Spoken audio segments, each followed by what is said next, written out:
cumprimentar todos vocês que estão aí na sua casa nos assistindo, quer seja em tempo real ou você que vai ver essa mensagem depois no nosso canal no YouTube. Aproveita aí, se inscreve no canal. Nós fomos abençoados esse final de semana com 500 inscritos. São 500 pessoas ouvindo a palavra do Senhor. Então nós estamos muito felizes. Quero motivá-los a vocês nos ajudar a pregar. Compartilhe a palavra do Senhor, tá certo? Manda a palavra para o Senhor. Nós temos diversos testemunhos no que o Senhor tem feito através das nossas transmissões. Então seja um agente de Deus, seja um missionário de Deus. Amém ou não amém, queridos? Aleluia ou não aleluia? Quantos precisam ouvir a voz de Deus? Diga: eu preciso ouvir a voz de Deus. Olha para o teu irmão e fala assim: você precisa mesmo, irmão? Dá uma olhada para a cara dele, o que ele será que está pensando. Agora você fala assim para ele: se você quer mesmo ouvir a voz de Deus, fala aí para ele, se você quer mesmo ouvir a voz de Deus, faz aquele barulho que o diabo não gosta, vai. Glória. Aleluia. Segunda carta de Paulo a Coríntios. Abra a tua Bíblia e vamos ver o que Deus tem para nós na noite de hoje. Segunda carta de Paulo à igreja de Coríntios, no capítulo 3, nós vamos consubstanciar um pensamento nos versículos 17 e 18. Segunda carta de Paulo à igreja de Coríntios, capítulo 3, versículo 17 e 18. Nós vamos extrair deste capítulo de número 3 lições extraordinárias para as nossas vidas. Então toda atenção é pouca. Não se distraia para que você não possa perder o teor daquilo que Deus tem para falar com você. Meus queridos irmãos, pedindo uma palavra para o Senhor, nós sabemos que não é uma tarefa fácil ser um reprodutor daquilo que o Espírito Santo quer falar para a tua igreja. E hoje, preocupado, depois de uma noite maravilhosa ontem, amém ou não amém? Acordei bem cedinho e comecei a perguntar para Deus o que Ele tinha para falar com a tua noiva no domingo. Haja vista que não pode ser qualquer palavra, tem que ser uma palavra diretiva, uma palavra assertiva, uma palavra vinda realmente diretamente do trono. E ali eu peguei, acordei muito cedo, porque eu já tinha que ministrar logo pela manhã. Eu acordei e eu tenho um ritual de quando eu acordo. A minha cama é muito alta, eu sento na cama, faço um alongamento, espreguiço, né? Faço um exercício de respiração. Agradeço a Deus ali mesmo, antes de levantar da cama. E aí eu levanto e vou para o banheiro, escovar os dentes, enfim. Quando eu pus a pasta de dente na escova, comecei a escovar os dentes, olhei para o espelho, o Espírito Santo começou a ministrar na minha vida. E eu comecei a olhar para aquele espelho e comecei a fazer algumas reflexões. Enquanto eu estava ali, o Espírito Santo falou assim: olha só, o que é que você vê aí nesse espelho? Quem é que você vê nesse espelho? E aí eu trago essa mesma pergunta para você, para dar base no nosso pensamento, no nosso raciocínio de hoje. Quando você olha para o espelho, quem você vê? Qual é a imagem que vem na tua frente quando você olha para o espelho? Vamos um pouquinho mais longe. Se o espelho pudesse te mostrar por dentro, o que será que seria refletido na sua vida? O que será que você tem aí dentro de você, hein, irmãozinho? Você que está aí na tua casa, o que será que você está pensando agora? Existe um ditado que diz que o coração do homem é terra que só Deus anda, né? A gente olha para as pessoas, não fazemos a mínima ideia qual é a intenção dela aqui, o que ela está pensando. Será que ela está pensando, nossa, que palavra chata, será que o pastor não vai ler o texto? Ai, meu Deus do céu, que vontade de ir embora. Eu combinei com a minha amiga de comer pizza. O que você está refletindo aí dentro de você? Vamos um pouquinho mais longe. Eu gosto de pensar. Se você, numa condição de espelho, quando você está andando, o que as pessoas verem na sua vida? Qual é a imagem que você está refletindo para as pessoas? Então, esses pensamentos vieram na minha mente e eu comecei a refletir, comecei a fazer algumas reflexões, fui procurar um texto que daria uma base para este pensamento, encontrei esse, e então nós queremos materializar um tema para esse pensamento, sobre espelho. Quem somos como espelho? Ou o que você faz como espelho? Ou o que você reflete como espelho? Ou somos espelho que Deus usa? Sim ou não? Será que essa pessoa que está do seu lado, o que ela reflete quando está aí na rua, sendo um espelho ambulante? Querido, a verdade é uma só. Esse culto aqui hoje é um culto especial, porque trata-se de um culto da família. Por isso, a comida de hoje é direcionada para tal. É uma comida familiar, uma comida muito gostosa. Então eu aproveito para dizer para você, família, e te dar uma informação que talvez até hoje você não sabia. Pastor, qual é essa informação? Nós somos embaixadores de Cristo Jesus aqui nessa terra. Isso você precisa entender logo de cara. Pastor, e o que significa ser um embaixador? Deixa eu dizer uma coisa para você.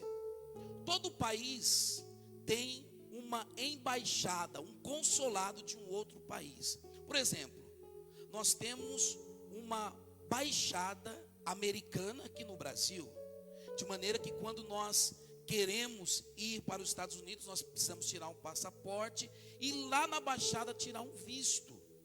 E lá na baixada, o americano, ele vai te orientar. Olha, você vai lá para o nosso país, lá os costumes é assim, lá você vai fazer isso. Ele vai te orientar concernente às culturas e os costumes do outro país. E aí, pastor, agora para pensar.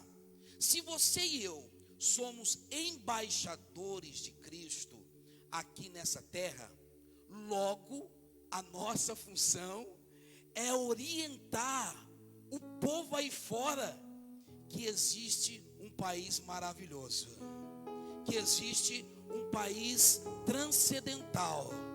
A Bíblia diz a despeito desse país que aquilo que os olhos não viram, o ouvido não ouviu e que não desceu ao coração do homem, é isso que eu tenho reservado para os meus. É esse país aonde nós somos oriundos, é a nossa terra natal.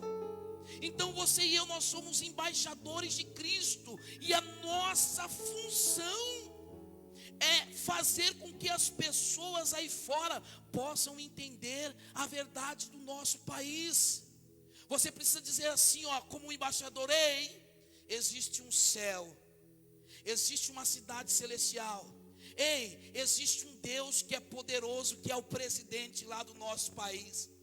Esse presidente é um presidente fantástico. Esse presidente, ele ajuda todos quanto precisa. Esse presidente, ele deu o seu filho à morte para que nós hoje pudéssemos ter o direito de poder ir para lá. Isso não é fantástico? Isso não é maravilhoso? Então, tempo de adoração, você e eu devemos divulgar sobre a nossa cidade natal, a nossa cidade mãe, porque nós somos cidadãos celestiais. Amém ou não amém? Aleluias, glórias a Deus. Nós não somos cidadãos, não sei se é assim que fala. Nós não somos cidadãos humanos que de vez em quando temos experiências espirituais. Não. O que nós somos, pastor? Nós somos cidadãos espirituais vivendo experiência humana. Vocês estão entendendo nada? Eu vou repetir. Nós não somos cidadãos espirituais vivendo. Nós não somos cidadãos humanos que de vez em quando vive uma experiência espirituais. Nós somos cidadãos espirituais vivendo uma experiência humana. E quando nós entendemos isso, cai sobre nós uma responsabilidade muito profunda de saber que nós temos que fazer o possível para representar bem o nosso país, a nossa terra natal. Eu não sei se você ainda crê em arrebatamento, meu irmão. Eu não sei se você ainda crê em Deus, em Jesus, em salvação. Outro dia alguém me mandou uma mensagem: pastor, você ficou sabendo da nova teoria que o arrebatamento é algo que foi inventada pelo homem e tal? Eu mandei para ele assim: foi inventado pelo homem? Então quando o arrebatamento acontecer, você fica, eu vou infeliz, porque o meu negócio é com Deus, o meu negócio é com o céu. Então para isso eu estou me esforçando da melhor maneira possível para poder ser um bom representante dos céus aqui na terra. Olha para o teu vizinho e fala aí: você é cidadão do céu, viu? Fala para ele, fala para 3 pessoas aí: você é cidadão do céu. Aleluias. E a minha oração nessa noite é que você possa entender que, como um cidadão do céu, você é um espelho que Deus precisa usar. 2 Coríntios capítulo 3, versículo 17, 18 diz assim: ora, o Senhor é o Espírito, e onde está o Espírito do Senhor, aí a liberdade. É por isso que nós sentimos sensações tremendas quando nós entramos na presença do Senhor. E isso não tem a ver apenas com entrar aqui na igreja. Aonde você estiver e você entrar na presença do Senhor, ali é a igreja. Porque a igreja não é prédio arquitetônico, a igreja sou eu, a igreja é você. Versículo 18: mas todos nós, presta atenção, com o rosto descoberto, refletindo como um espelho, olha que tremendo, o texto que dá base em tudo isso que eu introduzi. Mas todos nós, com o rosto que? Descoberto, refletindo como um espelho a glória do Senhor. E aí, Paulo, somos transformados de glória em glória. No que, pastor? Dá um glória a Deus adiantado aí. Na imagem, como pelo Espírito do Senhor. Vamos ler esse texto junto? O 18, vamos lá. 1, 2, 3. Mas com o rosto descoberto, refletindo, somos transformados.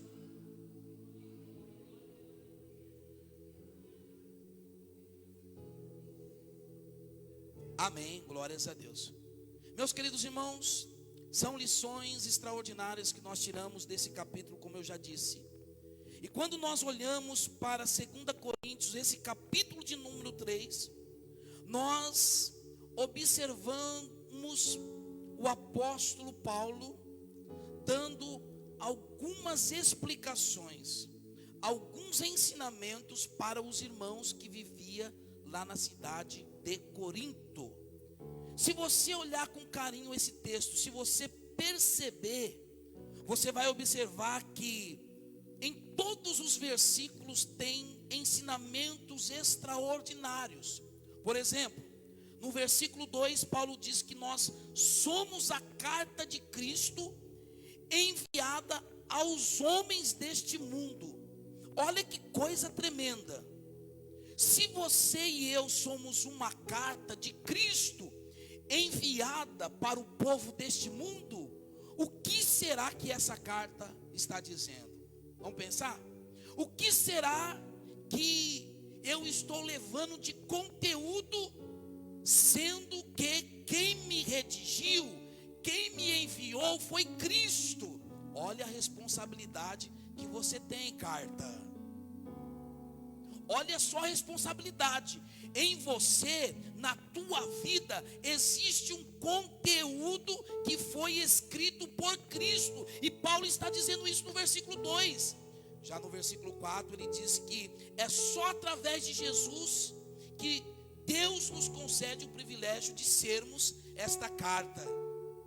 Não tem como a gente transmitir uma boa notícia sem passar pelos olhos de Jesus, sem passar pelos critérios de aprovação de Jesus. Ou seja, Cristo, Ele é tudo nas nossas vidas. Já no versículo 5, Paulo diz que a nossa capacidade não vem do homem, a nossa capacidade, ela vem do Senhor.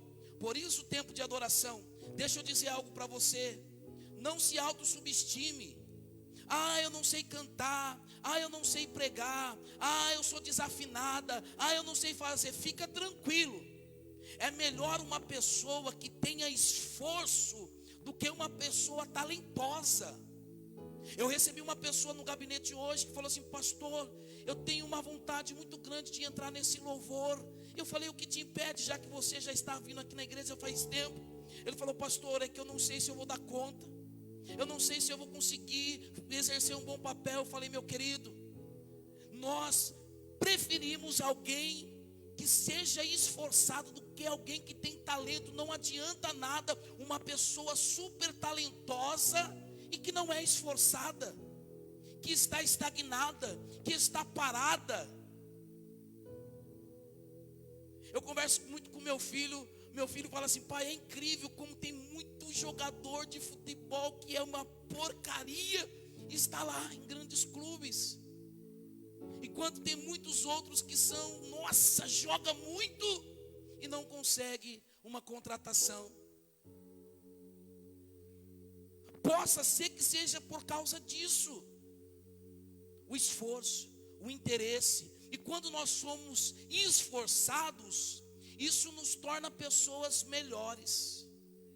O grande cestinha Oscar Schmidt, eu soube, lendo uma matéria dele, que quando todo mundo ia embora para a sua casa, ele ficava treinando. Ele não ia embora sem dar 1000 arremessos. Por quê? Porque ele sabia que ele não era lá essa grande coisa, mas ele era esforçado e ficou sendo o melhor jogador de basquete masculino do Brasil.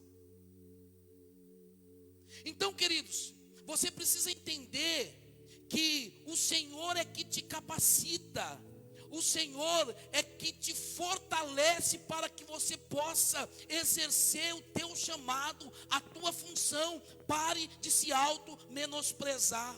Já no versículo 6, Paulo diz que para ele era uma honra ser o embaixador de Cristo nessa nova aliança. Paulo diz assim: olha, eu sou um embaixador de Cristo, e para mim é um privilégio ser esse embaixador dessa nova aliança. Você deve saber tanto quanto eu que nova aliança está falando do Novo Testamento. Antiga aliança, Velho Testamento, Antigo Testamento. Antiga aliança, conhecida também por tempo da lei. Nova aliança, conhecida também pelo tempo da graça. Deixa eu aportuguesar isso para você. De Gênesis a Malaquias é o tempo da lei, é o tempo da antiga aliança.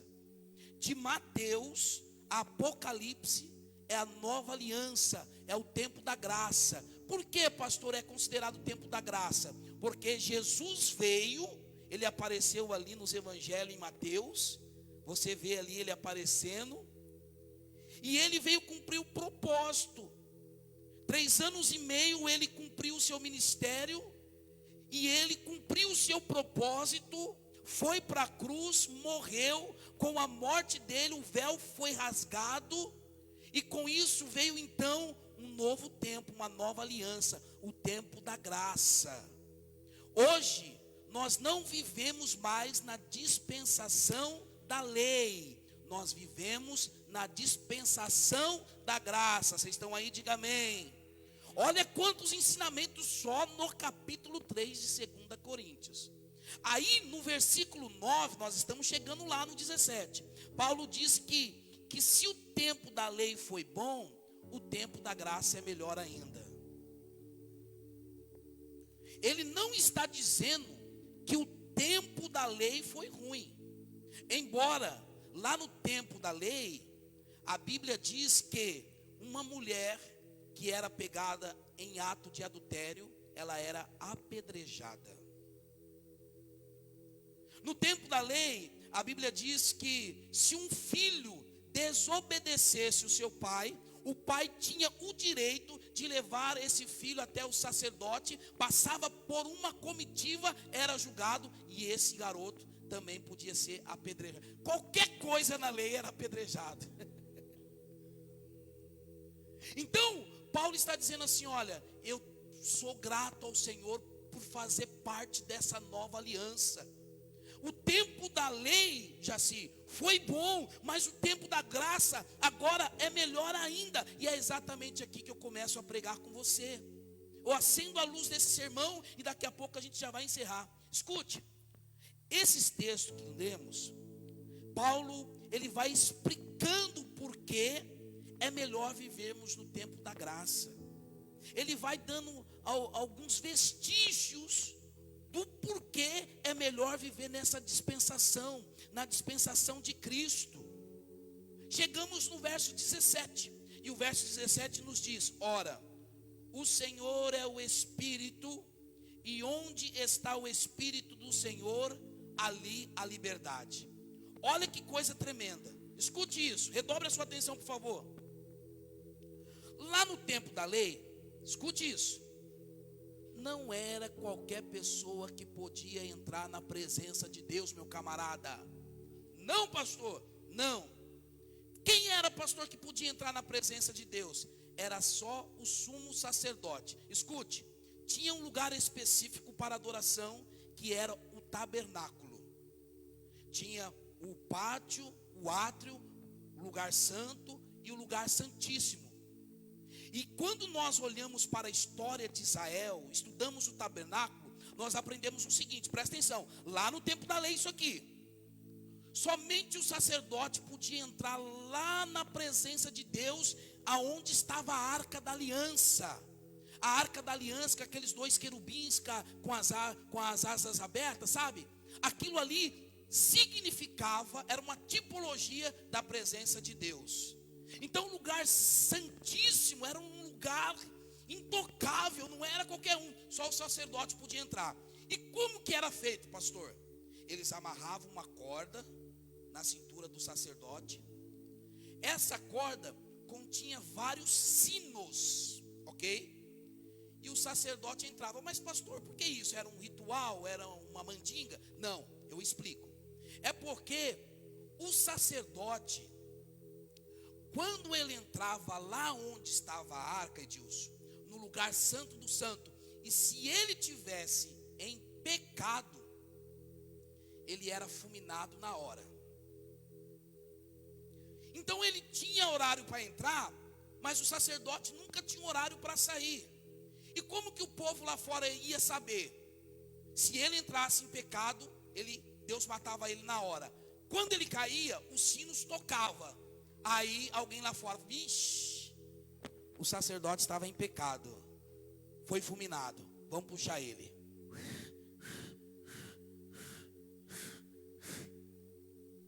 Então não era de qualquer forma que podia entrar na presença de Deus. O sumo sacerdote, se ele tivesse falado mal do irmão aquela semana, era fulminado. Se ele tivesse fofocado aquela semana, ele era fulminado. Se ele tivesse olhado para a mulher do outro irmão naquela semana, ele era fulminado. Se ele comprou de alguém e não pagou, ele era fulminado. Imagina se fosse hoje. Se qualquer um que entrasse aqui nessas condições seria fulminado. Meu Deus, não estaria ninguém vivo aqui a começar por mim. Então, era uma coisa seríssima. O sacerdote, ele tinha que estar purificado para adentrar no Santo do Santo. Porém, no Novo Testamento, com a vinda de Jesus, a sua morte, o véu do templo se rasgou e hoje nós temos acesso livre ao Pai. Então, queridos, quando Paulo diz assim no versículo 17 de 2 Coríntios capítulo 3, o Senhor é o Espírito, e onde está o Espírito do Senhor, aí a liberdade. Ele está querendo dizer assim: gente, venham todos na presença de Deus. Hoje está liberado para qualquer pessoa entrar no santuário, entrar no lugar santo, entrar no lugar santíssimo. Por quê? Porque o véu foi rasgado com a morte de Jesus. Paulo está dizendo assim: vem pecador, vem prostituta, vem enfermo, vem viciado, vem homossexual, vem todo mundo, porque aqui é o lugar aonde você tem acesso à presença de Deus. Mas quando você entra aqui, você sofre uma transformação da parte do Senhor. Levanta a mão e glorifica o nome do Senhor Todo-Poderoso. Aleluias. Eu sinto a presença do Senhor aqui. Por isso que tem alguns desviados que fica julgando: ô louco, olha lá, é louco, lá na igreja. Ah, meu Deus do céu, olha lá, está devendo para mim, vai para a igreja. Passa pela rua de baixo para não passar na frente do meu comércio e vem para a igreja. Olha lá. Gente, isso aqui é do Senhor. E quando o véu do templo foi rasgado, qualquer um tem acesso aqui, tanto o joio quanto o trigo. A Bíblia diz assim que o joio e o trigo crescem junto. E não é o pastor que vai tirar o joio da igreja. Tem gente que quer que o pastor tire o joio da igreja. Ah lá, pastor, tira lá, ah lá, está em pecado, ah lá, está em fornicação, ah lá, está isso. Rapaz, Jesus disse que o joio e o trigo crescem junto, que somente Ele vai separar lá no grande juízo. Então aprenda uma coisa: aqui na presença de Deus, aqui no lugar santo do santo, todos nós temos acesso. Vamos continuar, o versículo 18 diz assim: mas todos nós com o rosto descoberto. Com o rosto o quê? Refletindo como um espelho a glória do Senhor, somos transformados de glória em glória, na mesma imagem, na mesma o quê? Como pelo Espírito Santo. Olha que coisa maravilhosa. Você é transformado. Você tem um corpo que é algo assim fantástico para Deus, é algo transformado pelo Espírito Santo. Agora deixa eu explicar uma coisa para você sobre isso. Lá no tempo da lei, Moisés, ele foi até o Monte Horebe receber as tábuas do mandamento. A Bíblia diz que ele ficou 40 dias e 40 noites ali. Maiara, quando ele voltou com um brilho tremendo no seu rosto. O brilho do rosto de Moisés, você que leu lá Êxodo, você sabe o que eu estou falando. Parecia uma lâmpada de natureza, que o povo que ia receber os israelitas não conseguia olhar para o rosto dele, Thelma. Não conseguia olhar para o rosto de Moisés. Lê lá em Êxodo, estou te contando a verdade. Não conseguia. Aí o que Moisés fez? Teve uma ideia mirabolante. Ele pegou um véu e cobriu o seu rosto, para que todas as pessoas que o vissem conseguissem olhar para ele sem danificar a sua vista, sem danificar a sua visão. Porém, no Novo Testamento, com a vinda de Jesus, a sua morte, o véu do templo foi rasgado, e hoje nós não precisamos mais usar véu no nosso rosto.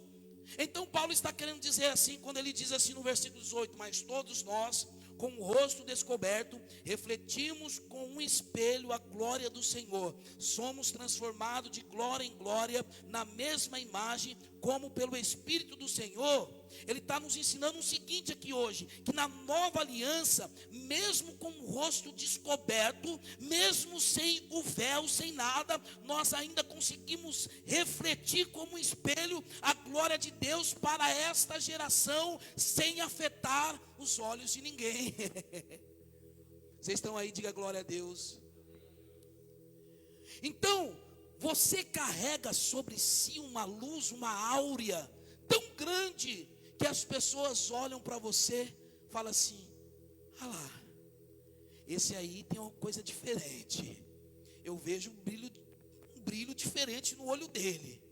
Eu vejo um brilho diferente. E as pessoas começam a ficar impactadas somente com a sua vida.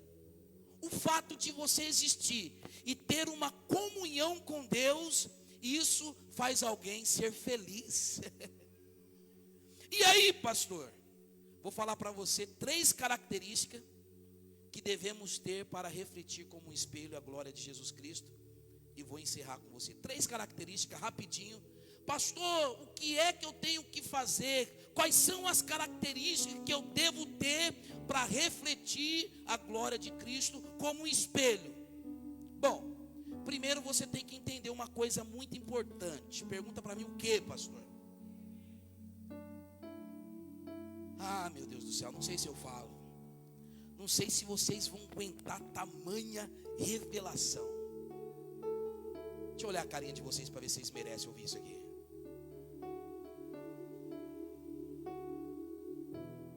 Ah, merece, eu vou contar. Ó, quando nós olhamos lá para o livro de Gênesis, a Bíblia nos diz que Deus, Ele nos fez a sua imagem e a sua semelhança. Ah, irmão, para de graça, né?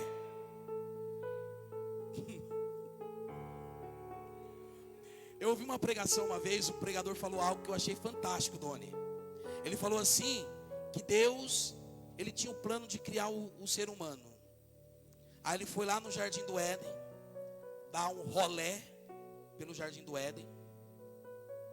Quando Ele estava lá, Ele estava passando a mão na cabeça assim: eu preciso fazer a criação, eu preciso criar o homem, o que quer que eu vou fazer? Aí diz que Ele foi no rio pegar um pouco de água para lavar o rosto. Não está na Bíblia não, tá, irmão? É só um pensamento do pregador ainda, não é nem de mim. Aí Ele foi no rio para pegar um pouco de água para lavar o rosto. Aí Ele viu refletindo ali na água uma imagem linda, uma imagem maravilhosa. Aí Ele falou: já sei, é assim que vai ser o homem.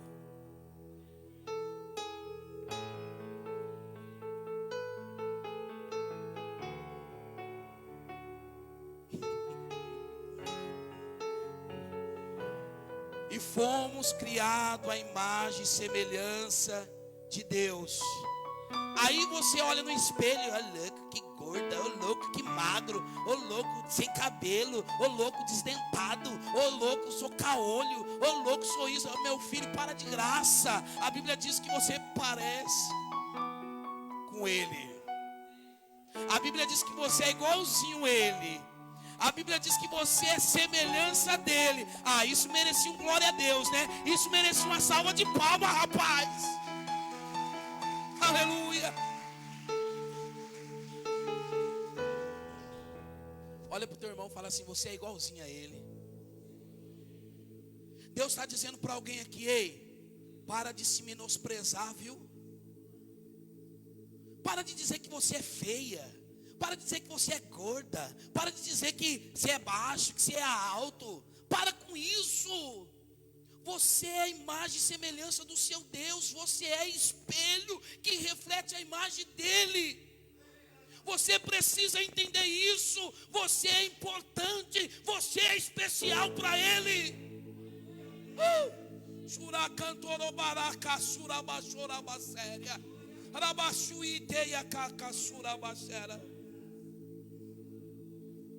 Pastor, dentro desse pensamento, Rony, que nós somos imagem e semelhança dele, Tati, então nós precisamos entender quais são as características para que nós possamos ser um espelho. Aqui eu disparo você muito rápido para a gente ir embora.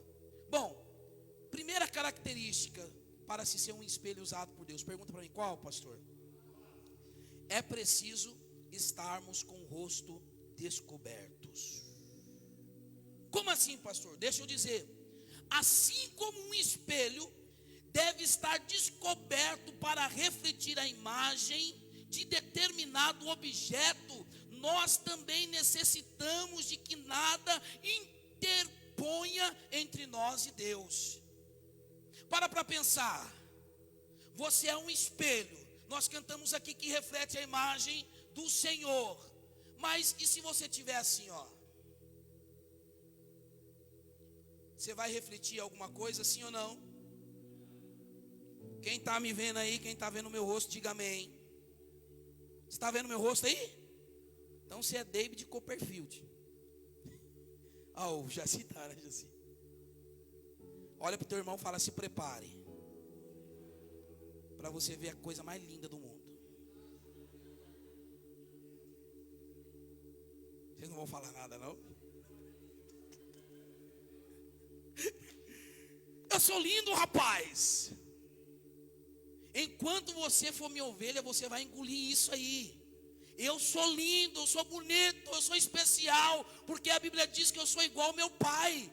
Mas se eu tiver assim, ó, você não vai ver minha beleza, você não vai ver a minha projeção que eu tenho para refletir na tua vida.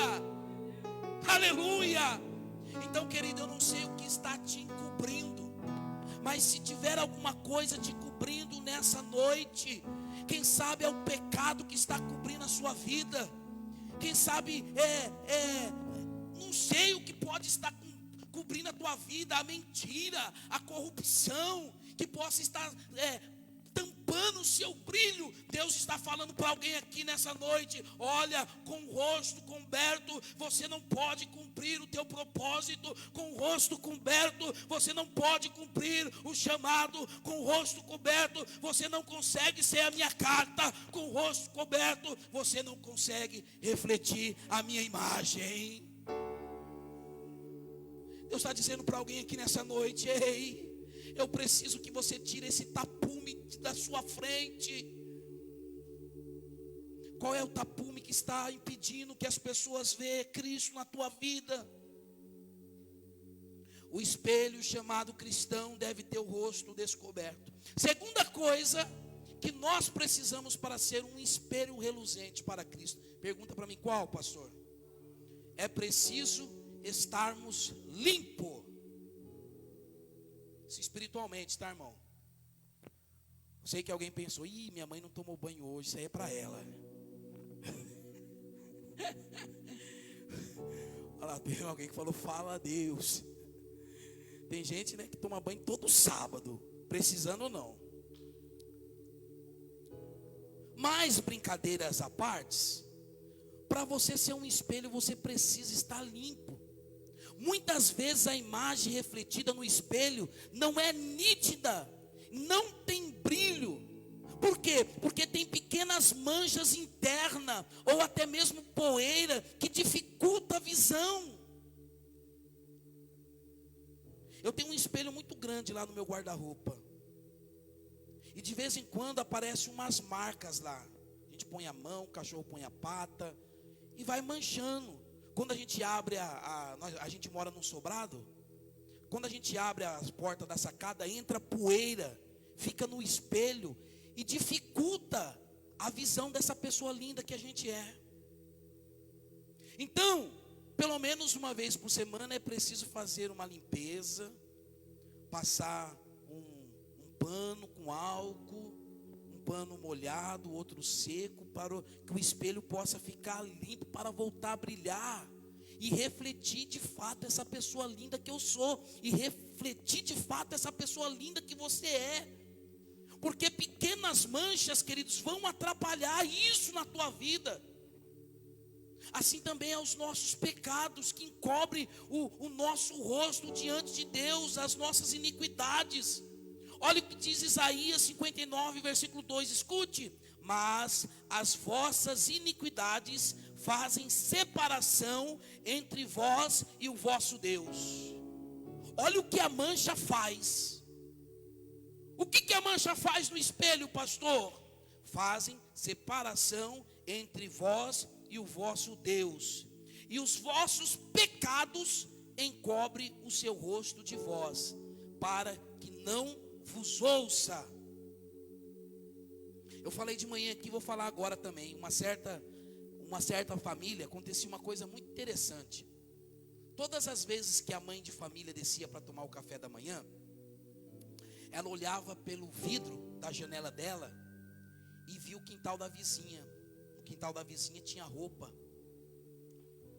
estendida. E ela falava assim: nossa, bem, olha como a nossa vizinha é porca. Olha que roupa amarelada, que coisa mais feia. No outro dia ela levantava: amor, essa mulher não aprendeu a lavar roupa.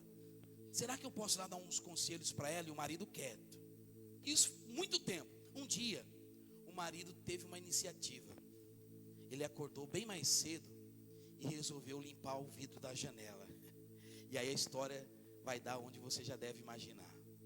Naquele dia a mulher, ela levanta, vai para a mesa para tomar café, olha para a janela, bem, a vizinha aprendeu a lavar roupa, olha lá, tudo branquinho a roupa agora, olha que coisa maravilhosa. É o marido: não, bem, foi eu que levantei mais cedo e limpei o vidro da nossa casa. Moral da história: se a gente não limpar o vidro da nossa casa, a gente vê todas as outras coisas externas distorcidas, sujas. Sabe aquela pessoa que vê maldade em tudo, vê malícia em tudo? Deus está dizendo aqui para alguém: você precisa tirar as manchas do seu vidro. Ô espelho, espelha, faz uma limpeza aí. Segunda coisa para você refletir a imagem do Senhor: você precisa estar limpo. Primeira, rosto descoberto. Segunda, limpo. Terceiro e último, para a gente ir embora. Pergunta para mim: o que, pastor? É preciso estarmos bem direcionados. Escute isso. Mesmo nós estando descoberto e limpo, o espelho só é capaz de atingir e refletir o objetivo para qual se direciona. E aí, pastor? E aí, o cristão que não está em sintonia com o Senhor corre o risco de refletir outras imagens. Você precisa estar direcionado para o alvo certo.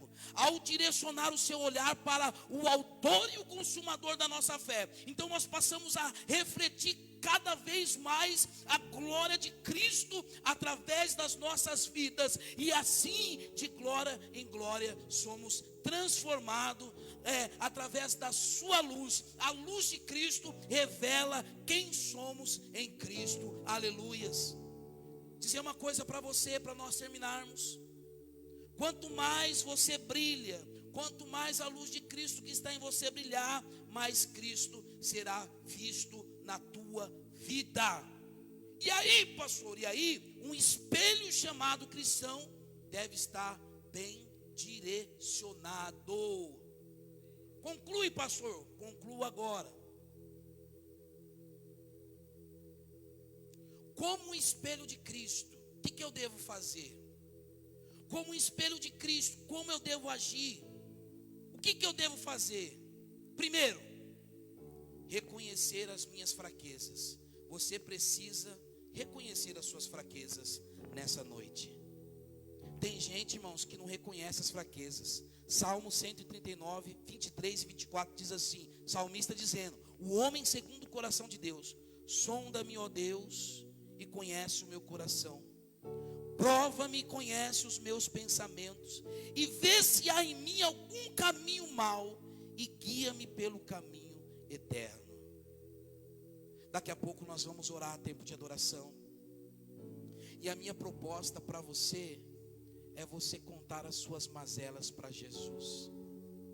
Pede para Ele fazer uma varredura na tua alma. Pede para Ele fazer uma varredura no teu espírito. Fala assim: Senhor, sonda os meus pensamentos. Você reconhecer na sua fraqueza, isso já é um bom começo. Você precisa dizer: Senhor, eu não consigo me libertar disso. Eu quero, mas eu não consigo. Senhor, quando eu olho para aquela pessoa, eu tenho vontade de matar, esganar, me ajuda a me libertar disso. Nós vamos orar. E você vai fazer a oração mais sincera, porque hoje vai ser um divisor de águas na tua vida. A sua vida tem duas etapas, uma antes desse culto e a outra depois desse culto. Sonda-me, Senhor, me conhece. O Senhor prova os meus pensamentos, vê se há em mim algum caminho mau. Segunda coisa que você precisa fazer: obedecer ao plano de Deus para a tua vida. Eu preciso obedecer o plano de Deus para a minha vida. Salmos 48. Deleito-me em fazer a vontade, ó Deus meu. Sim, a tua lei está dentro do meu coração. Quantos estão dispostos a fazer a vontade de Deus? De verdade. De verdade. Porque cá para nós, estava conversando com a Tati, com o Doni ontem. É difícil alguém estar disponível para fazer a vontade de Deus. Todos não, mas a maioria está olhando para o seu próprio umbigo, olhando para os seus próprios interesses. Preciso comprar, preciso vender, preciso produzir, preciso comprar casa, preciso comprar moto, preciso, e obra de Deus nada. A Bíblia diz que grande é a seara e poucos os ceifeiros. Aí nós estávamos conversando ontem, que quando aparece um com desejo de fazer a obra de Deus, aí vira igual o pastor Deva, na mesa do som, aqui no louvor, é líder disso, é líder daquilo, faz aquilo outro, e faz aquilo outro, se torna sobrecarregado. Mas por quê? Porque não tem mais ninguém que faça. Então você precisa obedecer o plano estabelecido por Deus na tua vida. Você não foi feito para ficar avulso. Você não foi feito para vir aqui só ficar sentado de boca aberta. Existe um propósito maior na tua vida, e você precisa se atentar para o teu chamado, naquilo que Deus tem na tua vida. Tem alguém aí? Diga amém, pelo amor de Deus. Pastor, o que eu devo fazer? Terceiro, confiar no poder de Deus e não em suas forças. Filipenses capítulo 4, versículo 13. Posso todas as coisas em Cristo que me fortalece. Se coloque de pé, louvor, chega aí. Escute! A alegria do Senhor é a nossa força. É Deus que te fortalece. Escute isso. Existem pessoas que precisam da tua imagem limpa lá fora. Existem pessoas lá fora que precisam que o seu testemunho seja uma carta de Cristo ambulante. Eu preguei aqui outro dia que Lázaro não falou uma palavra nos evangelhos. Lázaro entrou mudo nos evangelhos e saiu calado. Mas por onde ele passava, ele dava testemunho. Alguém falava assim: olha lá Lázaro, o homem que morreu, mas Jesus fez reviver. Aleluias. Lázaro ia comprar um pãozinho, alguém falava: olha lá, o testemunho vivo de Deus. Levanta tua mão que eu vou liberar uma palavra profética. A partir de hoje eu profetizo que tu cumprirás o propósito de Deus para a tua vida. E a partir de hoje tu serás o espelho que Deus usa.